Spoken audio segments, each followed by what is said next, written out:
We need people like that to say, no, I'm not going to be, sucking on the system anymore. Right. I'm going to start contributing instead of taking from the system. It is about pride. Juliana, I look at our society now and I says, man, we have no pride as people, as women,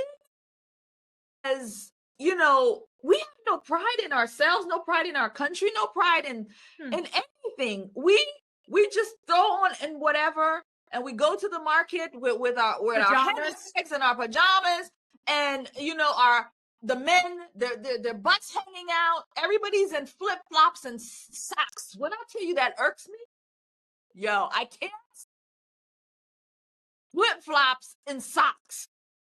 I know there's stories behind that. We're not going to go deep in, but yeah, that's a pet peeve of mine. And you see all of these things, no pride in your appearance, no pride in any of that. Yep. Back in the 50s and 60s, when the church was the center of the culture, right? How we acted, how we dressed, how we related to each other, what we did, right? Society was so different. I want our viewers to start imagining being able to have a society like that again. Because the young guys, they're all saying to us, the Gen Xers, they're saying, you know what? We want to be home moms, be home with the children and do that role. Husbands want to be able to go to work and make a decent living so that he doesn't have to worry about, paying a mortgage and the car payments and whatnot. That's what we used to have. We don't have that today. We've literally robbed from ourselves. Like the back generations robbed from us, and now we're robbing from the children. Wow. And if we don't start standing up and say, no, we're going to be pulling our own weight, A, B, we're going to have control of the culture, C, the church needs to stand up and say, hey, right, we're going to be demanding what the culture needs to look like instead of the culture, which is very negative. I should say the culture. I should say the evil ones telling the culture what the culture is supposed to look like. Right. We need those three things before we can, we need to be engaging with what's going on. We need to bring back the 50s and 60s when we had, pride. Total pride. I mean, I can see the degradation of my community. I can see all the garbage that's on the floor now. Like, I've lived here for about 6 years now. And I can see it steadily getting worse. Like, why? People will open their door and just put their garbage on the floor and back out of the parking spot. And I'm just sitting here going, what gives you the right to think that somebody else needs to pick up your garbage like that? But that's literally where we're at. Yes, we are there. And when you look at different communities, and I'll take a close community now. So, Eatonville, okay? This community that's close to us. And we have Maitland community close to us. And I drive through both because when you leave one, you go into the next one. And I'm driving through Maitland and, it's so nice. It's pretty. It's lovely. The trees and so on. It's just a peace. I'll go through there because it's a peaceful drive, right? There's no trash, garbage, none of that. Everything is lovely. And just a block down, I land in Eatonville. I'm like, dude, what? What happened? Same thing, same land, same sky, same everything. Water, the plants, just the same. Everything's the same. Even though Maitland has probably bigger square footage of homes than the little town of Eatonville. By the way, which Eatonville is a historic community of Black folks. And so you leave one and you go into the other, into Eatonville, and I'm just like, it's like I've stepped into the twilight zone. I can look back and see this beauty, and I'm looking and I'm standing in this, and I'm just like, what's happening? No pride in the properties, No pride in the grass, no pride in the lawns, no pride in the aesthetics of the community. It's just a fail. And I have gone deep into Eatonville, and this is a very, very blue area with blue leadership. And I wonder at times, how is it that such a community that's historically a Black community, why is it not being maintained? Why is it not being cared for? Why is it not, when you walk around, you see all of these things? Like I say, there's a town right next door, very different. Is it the people that lives there? What do you think? I think it's the people, the propaganda, the government. I think it's a systematic oppression, right? They lift up what they want to lift up. They suppress what they want to suppress. And wow. Well, I would also add, just like we're equipping people, the communities, your community doesn't have to be like that.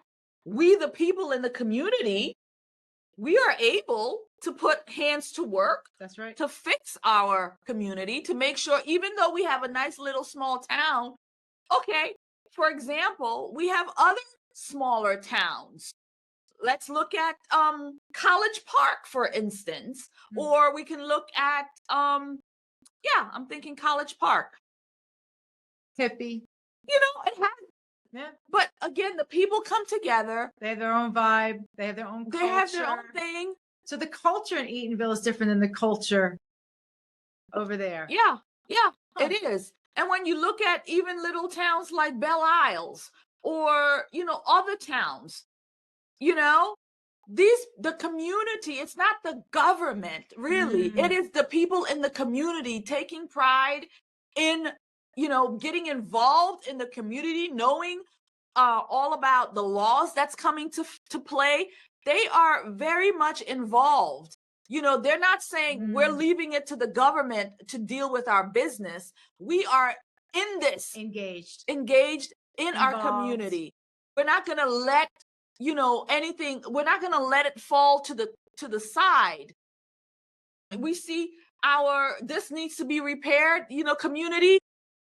Hey, do we need to fundraise? What do we need to do to fix this historic place we call Eatonville? What do we need to do to fix our historic,